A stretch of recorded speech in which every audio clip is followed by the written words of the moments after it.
Alors le Rambam, oh, j'ai pas pris le bon. La bonne application, voilà. Alors étude du jour.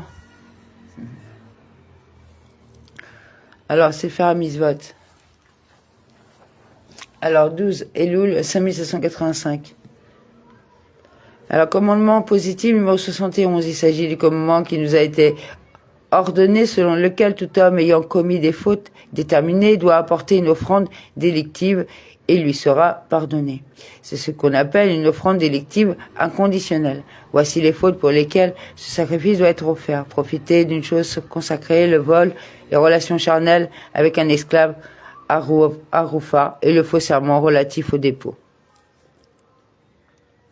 Celui qui profite involontairement d'une chose consacrée, c'est-à-dire qu'il tire avantage pour la valeur minimum d'une peruta, de choses sanctifiées, soit pour l'entretien du sanctuaire, soit pour l'autel, ou bien celui qui vole à son prochain une peruta ou plus et fait un faux serment à ce sujet, ou bien celui qui a des relations charnelles avec une esclave à Roufa, involontairement ou volontairement, ou bien celui qui dérive un dépôt sous la foi du serment faussement. Dans tous ces cas, cet homme sera obligé d'offrir un sacrifice à cause de sa faute. Non pas un sacrifice expiatoire, mais une offrande délictive. C'est ce que l'on appelle une offrande délictive inconditionnelle. Voici ce que Dieu a dit au sujet de l'abus d'un objet consacré. Si quelqu'un commet une faute grave en détournant par mégarde un des objets consacrés au Seigneur, un bélier sans défaut, il est en outre écrit, et il dénie à son prochain un dépôt, en ayant recours à un faux serment. Il offrira pour son délit à l'Éternel un bélier sans défaut. Autre verset, si quelqu'un habite charnellement avec une femme, qui est un esclave fiancé, ou un homme et n'a ni été racheté, ni autrement affranchi, il l'amènera pour sa faute au Seigneur. Les délais relatifs à ce commandement sont expliqués dans le traité Kéritot. 3 prakim. Alors, toujours le 12 Elul 5785, c'est faire Korbanot, loi relative aux fautes involontaires, chapitre 9. Il y a 5 fautes pour lesquelles on apporte un sacrifice de culpabilité appelé sacrifice de culpabilité inconditionnel, parce qu'il n'est pas apporté en raison d'un doute. Ce sont les rapports avec une femme moitié servante, moitié libre, liée par les liens matrimoniaux à un esclave hébreu, le déni d'un vol, le sacrilège, l'impureté du nazir, l'affection lépreuse, taharat, quand on est purifié. Quel est le cas des rapports avec une servante liée par des liens matrimoniaux? Celui qui a eu des rapports avec une servante liée par des liens matrimoniaux, que ce soit délibérément ou par inadvertance, doit apporter un sacrifice de culpabilité à condition qu'elle fût adulte, qu'elle ait agi en connaissance de cause et de son plein gré, qu'elle ne fût pas vierge et qu'il y ait eu avec elle des relations de manière normale. Et en achevant son acte, toutes ces conditions étant requises pour qu'elle soit condamnée à la peine de flagellation et donc qu'il lui soit redevable d'un sacrifice ainsi qu'il est dit. Il y aura châtiment, bicorette, et il apportera son sacrifice de culpabilité. Elle est punie de flagellation et lui apporte un sacrifice. En vertu d'une tradition orale, les sages ont enseigné que lorsqu'elle est passible de la flagellation, il lui est passible d'un sacrifice. Et dans un cas où elle est exempte de la flagellation, lui est exempt d'un sacrifice. Si un garçon de 9 ans et un jour a eu des rapports avec une servante liée par les liens matrimoniaux, elle recevra le fouet et lui apportera un sacrifice. Et il me semble qu'il ne l'apportera pas avant d'avoir atteint l'âge adulte et d'être responsable. Nous avons déjà expliqué dans les lois relatives aux unions interdites quelle est la servante liée par les liens matrimoniaux dont parle la Torah. Et nous avons expliqué qu'elle et l'homme qui a eu des rapports avec elle ne sont passibles de la peine prévue que s'ils ont eu des rapports par la voie normale et en achevant l'acte.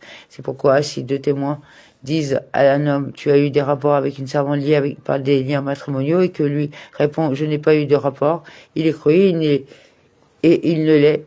Lui n'est pas imposé d'apporter une offrande en vertu de leur déclaration parce qu'il sait s'il a déterminé l'acte ou non. Ce que les témoins n'ont bien sûr pas pu vérifier. Et lorsqu'il dit « je n'ai pas eu de rapport », c'est comme s'il disait « je n'ai pas terminé l'acte ».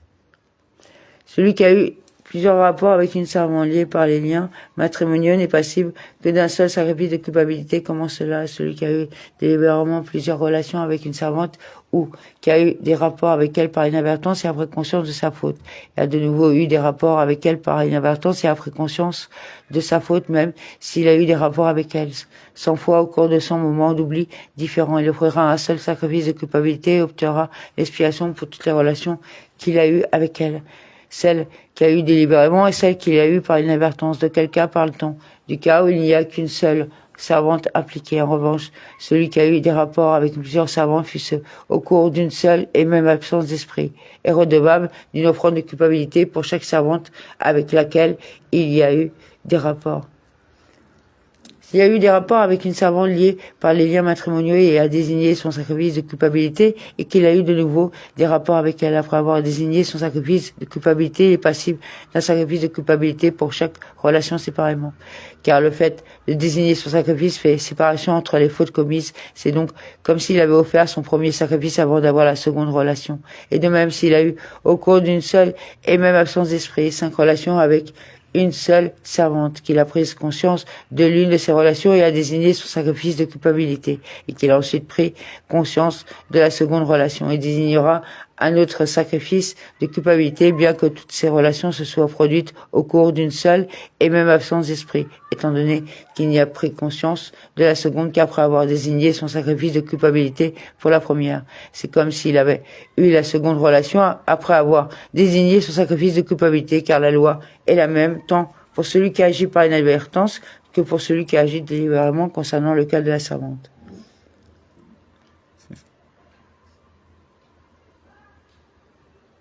Quel est le cas du déni d'un vol?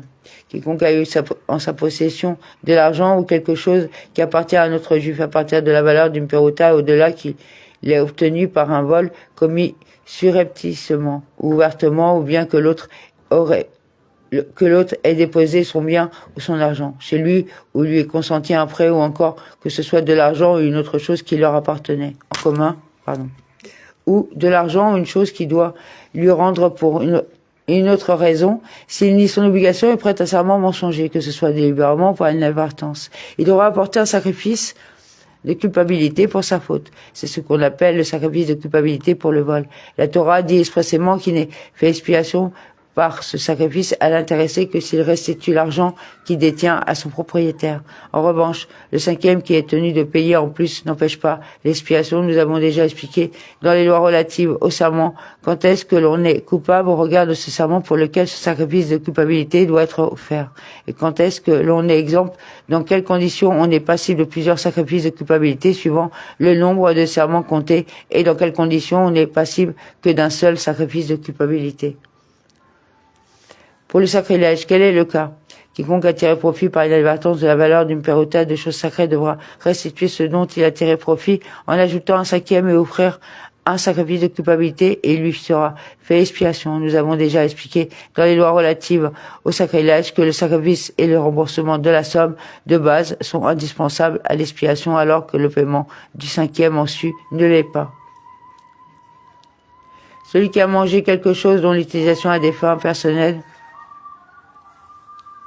est interdite au titre de sacrilège dans 5 sortes de plats, et au cours d'un seul et même oubli, bien que le tout provienne d'une seule et même offrande. Si chaque consommation comprend la valeur d'une peruta, il est redevable d'un sacrifice de culpabilité pour chacune.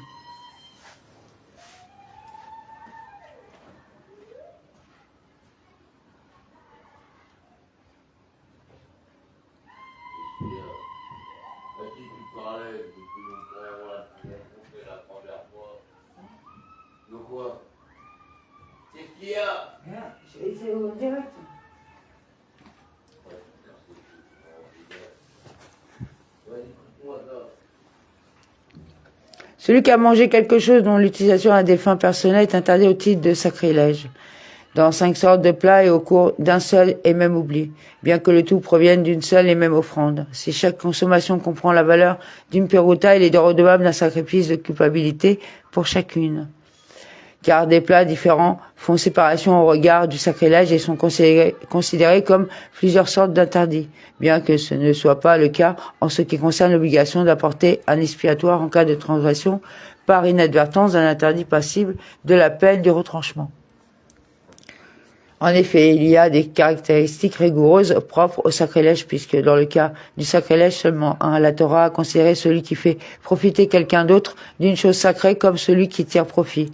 2. Les différents profits s'associent pour constituer la valeur d'impuruta, même après un long intervalle de temps. Et 3. Dans le cas de sacrilège commis par un agent qui a exécuté la mission qui lui a été confiée. C'est le mandant qui est coupable de sacrilège. Ces règles-là ne s'appliquant pas aux autres interdictions. Quiconque est redevable d'un sacrifice de culpabilité inconditionnelle doit avoir une connaissance avec certitude de sa faute préalablement à l'offrande de son sacrifice de culpabilité. Mais s'il a offert le sacrifice de culpabilité avant d'avoir eu connaissance avec certitude de sa faute et qu'il en a eu connaissance après, son sacrifice ne lui est pas compté et il devra en apporter un autre. Concernant toute faute passible d'une offrande de culpabilité inconditionnelle, tous sont identiques. Le roi, le grand prêtre, au moins, ou toute autre personne du peuple, et sont redevables du même sacrifice. Pour toute faute passible d'un sacrifice de culpabilité inconditionnelle, celui qui est incertain d'avoir fauté est exempt. C'est pourquoi celui qui se trouve dans une situation de doute quant à savoir s'il a commis un sacrilège n'a aucune obligation, comme nous l'avons expliqué dans les lois relatives au sacrilège. Si quelqu'un avait devant lui une tranche de viande non consacrée et une tranche de viande consacrée et qu'il a mangé l'une d'elles mais ne sait pas laquelle, il est exempt. S'il a ensuite mangé la seconde, il devra apporter un sacrifice de culpabilité pour le sacrilège qu'il a commis. Si c'est quelqu'un d'autre qui a mangé la seconde, les deux sont exemptés d'un sacrifice. Un morceau de graisse interdit relève et un morceau de graisse non interdit à titre de relève, mais consacré a été posé devant lui. Il a mangé l'un des deux par inadvertance, mais ne sait pas lequel. Il devra apporter un sacrifice de culpabilité incertaine pour avoir peut-être mangé de la graisse interdite, relève. Aurait-il lui-même mangé aussi le second morceau? Il devra apporter un sacrifice expiatoire pour avoir mangé de la graisse interdite, relève, et un sacrifice de culpabilité inconditionnelle pour le sacrilège portant sur l'un des deux morceaux qui étaient consacrés. Si le second morceau a été mangé par quelqu'un d'autre, ce dernier apportera lui aussi, comme le premier, un sacrifice de culpabilité incertaine pour avoir peut-être mangé de la graisse interdite.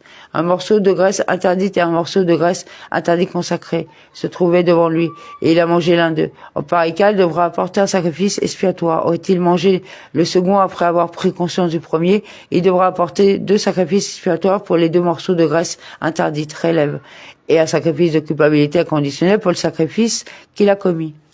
Et si le second a été mangé par quelqu'un d'autre, l'un apportera un expiatoire et l'autre apportera un expiatoire seulement.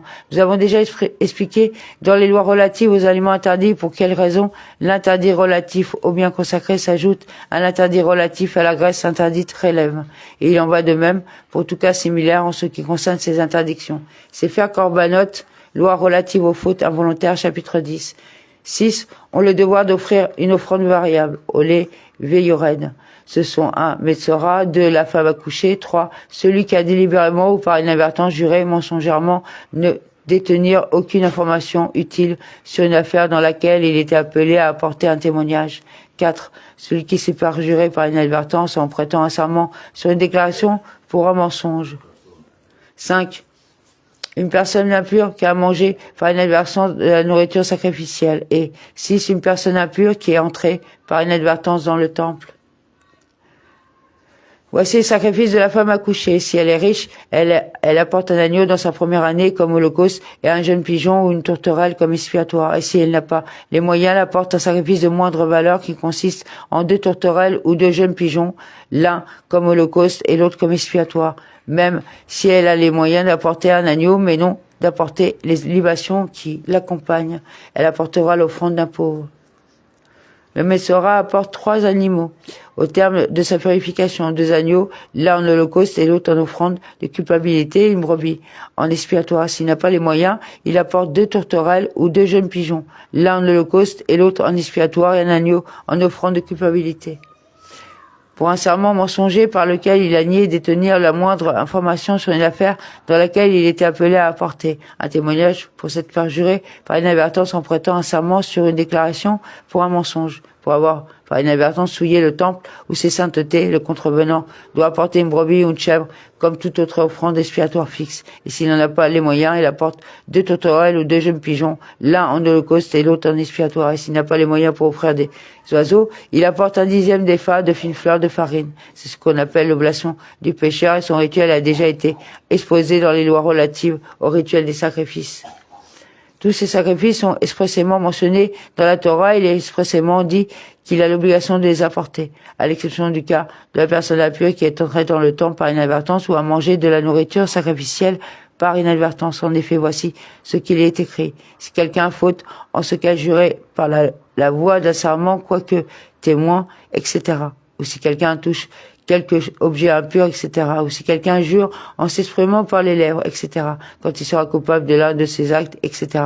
Les sages ont appris par tradition que lorsque la Torah a imposé ici un sacrifice à celui qui est impur, c'est lorsqu'il est devenu impur et qu'il est entré dans le temple ou qu'il a mangé de la nourriture sacrificielle sans avoir conscience de son impureté. Bien que cette règle relève de la tradition, c'est comme si elle était explicitement mentionnée dans la Torah. En effet, la Torah a expressément condamné au retranchement l'individu impur qui mange de la nourriture sacrificielle ou qui entre dans le temple. Concernant celui qui mange des saintetés, il est dit, la personne qui est atteinte d'une souillure mangera de la chair du sacrifice de paix consacré à l'Éternel, cette personne sera retranchée de son peuple. Et concernant celui qui entre dans le temple, il est dit, celui-là sera retranché du sein de l'assemblée car il a souillé le sanctuaire de l'Éternel. Ainsi, la Torah ayant condamné au retranchement pour la souillure du temple et de ses saintetés, on comprend donc que dans le verset précédemment cité, elle a indiqué le sacrifice que l'on doit apporter en cas d'inadvertance. Toutes les offrandes auxquelles une femme est astreinte engagent son mari pour elle. S'il est pauvre, il doit apporter pour elle l'offrande d'un pauvre. Et s'il est riche, l'offrande d'un riche. Et un homme riche peut apporter pour son fils, pour sa fille, pour son esclave ou sa servante le sacrifice d'un pauvre. Et lorsque ce sacrifice s'achève, leur processus de purification. Il peut ensuite leur donner à manger des sacrifices. Le roi et le grand prêtre voient un porte pour chacune des fautes qu'ils ont été énoncées, à savoir le serment relatif à un témoignage lorsqu'ils ont nié mensongèrement avoir la moindre information utile à apporter, le serment sur une déclaration pour un mensonge, la souillure du temple ou de ses saintetés, des offrandes similaires à celles des autres personnes du commun, car l'Écriture n'a fait une distinction entre l'offrande du roi, l'offrande d'une personne ordinaire et l'offrande du grand prêtre moins, qu'en ce qui concerne les commandements dont la transgression par inadvertance est passible d'une offrande expiatoire fixe, comme nous l'avons expliqué. Mais au regard de l'offrande variable, tous sont identiques. Nous avons déjà expliqué dans les lois relatives au serment dans quel cas on est redevable d'une offrande pour un faux serment relatif à un témoignage ou pour un faux serment sur une déclaration par inadvertance et quand quel cas on est exempté, dans quelle situation on est redevable de plusieurs offrandes suivant le nombre de serments et dans quelle situation on est redevable que d'une seule offrande. Et dans les lois relatives aux personnes auxquelles il manque l'expiation, les expliquerait dans quel cas une femme accouchée ou un Metzora sont redevables de plusieurs offrandes et dans quel cas chacun d'eux n'est redevable que d'une seule offrande. Dans tout cas où l'offrande à apporter est la même en cas d'agissement délibéré et en cas d'inadvertance, celui qui a agi sous la contrainte est exempté d'apporter une offrande. Et inutile de dire que pour les autres fautes qui ne sont passibles d'un expiatoire qu'en cas d'inadvertance, celui qui a agi sous la contrainte en est exempté. Celui qui a désigné de l'argent pour acheter une brebis comme offrande expiatoire, s'il a besoin d'une partie de cet argent, il apportera une chèvre d'un moindre prix, transférera sur la chèvre la sainteté de l'argent initial et pourra ensuite tirer profit de cet argent. De même, s'il a désigné une somme d'argent pour acheter une chèvre et qu'il a acheté une brebis de moindre valeur en transférant la sainteté de l'argent sur celle-ci, il peut tirer profit de l'argent.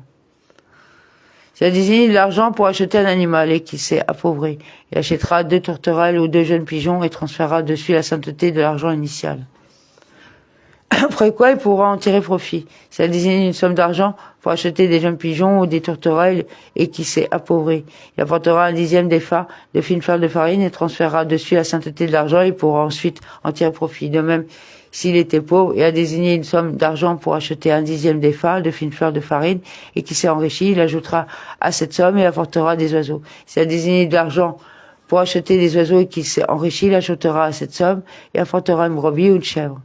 Même si son parent dont il est appelé à recueillir la succession est à l'agonie. Il est lui-même considéré comme pauvre jusqu'à ce que son parent meure, de sorte qu'il recueille la succession.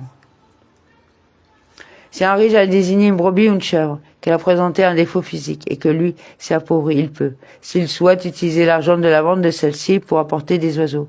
Mais s'il a désigné un oiseau et que celui-ci est devenu impropre, il ne doit pas utiliser l'argent de la vente pour apporter un dixième d'épha de fines fleurs de farine, car l'oiseau ne peut pas être racheté. S'il a désigné un dixième d'épha de fines fleurs de farine et s'est enrichi, la règle suivante est appliquée si c'est avant que cette oblation soit sanctifiée dans un récipient sacerdotal. Elle est comme toute autre oblation devenue impropre avant d'être sanctifiée, qui peut être rachetée et mangée. Et si elle a déjà été sanctifiée dans un récipient, on attendra que son apparence change et elle sera emmenée à l'endroit du parvis où sont brûlées les offrandes devenues disqualifiées. Un riche ayant désigné une paire d'oiseaux en vue de les vendre et d'utiliser l'argent de la vente pour acheter une brebis ou une chèvre pourra, s'il appauvrit, apporter cette paire d'oiseaux-là eux-mêmes pour son offrande, bien qu'ils fussent initialement consacrés pour leur valeur monétaire, c'est-à-dire qu'ils étaient initialement destinés à être achetés et donc repoussés en tant qu'offrande. Et pourquoi ne sont-ils pas repoussés définitivement? Parce que ce qui est repoussé dès sa consécration initiale ne devient pas ainsi repoussé définitivement, et ainsi cette paire d'oiseaux est maintenant apte à servir de sacrifice pour lui. Un pauvre qui a offert le sacrifice d'un riche est quitte de son obligation, mais un riche qui a offert le sacrifice d'un pauvre n'est pas quitte. Sefer Korbanot, loi relative aux fautes involontaires, chapitre 11. Il y a une distinction entre l'inadvertance dont il est question concernant la souillure du temple et ses saintetés et l'inadvertance concernant les autres fautes passibles de retranchement. Concernant toutes les autres fautes passibles de retranchement, si on a fauté par inadvertance et que l'on a ensuite pris connaissance de la faute, bien que l'on n'ait pas eu conscience au début, on est redevable d'une offrande expiatoire. En revanche, pour la souillure du temple et de ses saintetés, on apporte une offrande de nature variable que si l'on a eu conscience de l'impureté et conscience de la sainteté de l'offrande ou du temple. Au début, conscience de la pureté, conscience de la sainteté de l'offrande ou du temple, à la fin, et une absence d'esprit entre-temps. Comment cela? Un individu s'est rendu impur et est entré dans le temple ou a consommé de la nourriture sacrificielle. C'est seulement ensuite qu'il a su qu'il s'était rendu impur et qu'il était donc impur lorsqu'il a mangé des saintetés ou lorsqu'il est entré dans le temple, ou bien il savait qu'il s'était rendu impur, mais c'est seulement ensuite qu'il a su que ce qu'il a mangé était de la nourriture sacrificielle ou que l'endroit où est entré était le temple. Lorsqu'il apprend, il était exempté d'apporter une offrande. Il faut qu'il soit redevable d'une offrande. Il faut qu'il ait eu connaissance de son impureté et qu'il ait eu connaissance de la sainteté de la nourriture et de la nature du temple préalablement à son entrée ou à sa consommation. Comment cela? Il s'est rendu impur et l'a su. Et de plus, il savait que c'était le temple et que telle nourriture était sacrée. Puis l'impureté lui a échappé. Il a oublié qu'il était impur et a pénétré dans le temple où manger de la nourriture sacrificielle alors qu'il savait que c'était le temple et que cette nourriture était sacrée. Ou il a par inadvertance oublié que c'était le temple ou que cette nourriture était sacrée alors qu'il avait conscience qu'il était impur. Il a pénétré dans le temple où il a mangé la nourriture sacrée, où il a par inadvertance oublié qu'il était impur et a oublié de plus que c'était là de la viande sacrificielle ou que c'était là le temple. Il a pénétré dans le temple où il a mangé la viande sacrée. Puis il a eu conscience de ces choses qui lui avaient échappé. Dans chacun de ces 6 cas, il apportera une offrande de nature variable. D'où savons-nous que telle est la loi concernant la souillure du temple et de ses saintetés par inadvertance? Parce qu'il est dit, à propos des autres inadvertances, en faisant l'une des choses que l'Éternel a interdit de faire, et se trouve ainsi en faute, s'il en vient à connaître la faute qu'il a commise. Cela signifie qu'il est passible au sacrifice dès lors qu'il en prend connaissance à la fin, bien qu'il n'en ait pas eu connaissance préalablement.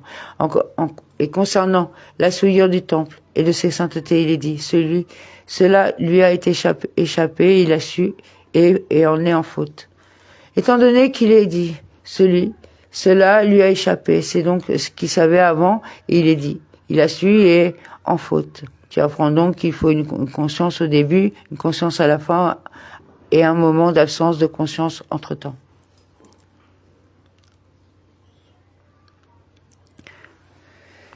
Quelqu'un s'est rendu impur et l'a su de plus. Il avait conscience de la sainteté de la nourriture et du temple, mais sans savoir par quelle source principale d'impureté. Il s'était rendu impur. Puis il a oublié qu'il s'était rendu impur et a pénétré dans le temple ou mangé de la nourriture sacrificielle, et il l'a su, après être entré dans le temple, ou après avoir mangé des saintetés. Par quelle source principale d'impureté il s'est rendu impur? En pareil cas, il sera tenu à une offrande. Bien qu'il n'ait pas su initialement par quelle source principale d'impureté il s'est rendu impur, étant donné qu'il savait qu'il était impur. Il a bien eu une conscience préalable de son état d'impureté. En revanche, si les lois relatives à l'impureté lui ont échappé, par exemple, s'il s'est rendu impur par un morceau de la taille d'une lentille du corps mort, d'un rampant chérès, et il savait qu'un chérès communique l'impureté, mais ignorait la mesure minimale requise pour que l'impureté soit communiquée. Il a ensuite complètement oublié le contact avec le corps mort du rampant et entré dans le temple où il a mangé de la nourriture sacrificielle. Puis il a su que le contact avec le morceau de la taille d'une lentille d'un rampant l'avait rendu impur. Il y a doute s'il est redevable d'une offrande ou s'il en est exempté. De même, celui qui n'avait jamais vu le temple et ne connaissait pas son emplacement, s'il est devenu impur, il a eu connaissance de son impureté, puis qu'il est entré dans le temple sans avoir su préalable que c'était là le lieu du temple, parce qu'il ne l'avait jamais vu. Et s'est ensuite souvenu de son impureté et a appris que c'était le temple.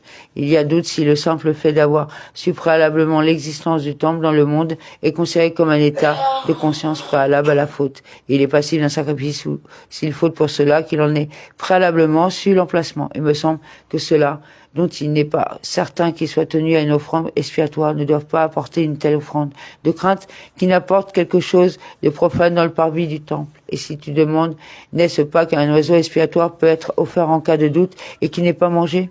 La raison en est que la personne qui apporte un oiseau en offrande expiatoire, à savoir une personne à laquelle il manque l'expiation, n'a pas le droit de manger de nourriture sacrificielle tant qu'elle n'a pas apporté son offrande d'expiation. En revanche, celui qui n'est pas dans une telle situation ne doit pas apporter de sacrifice dans le doute.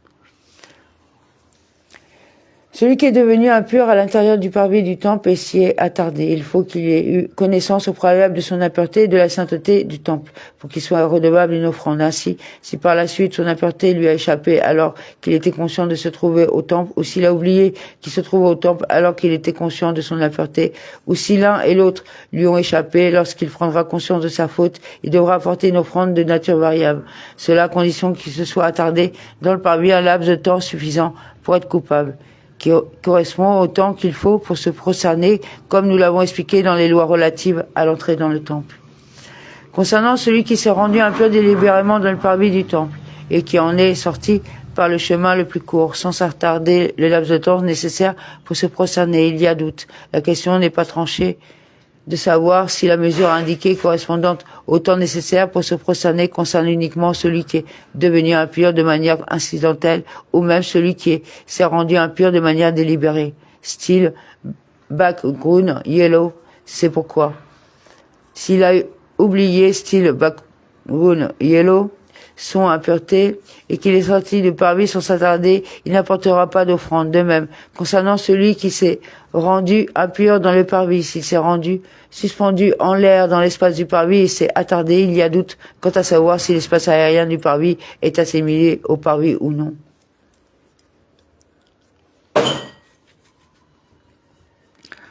Celui qui a un doute quant à savoir s'il est entré dans le temple ou qui a un doute quant à savoir s'il a mangé des saintetés en état d'impureté n'apportera pas une offrande de culpabilité incertaine, car on apporte une offrande en situation d'incertitude que lorsqu'il est question d'un interdit passible de retranchement qui, en cas de transgression involontaire certaine, impose une offrande expiatoire fixe.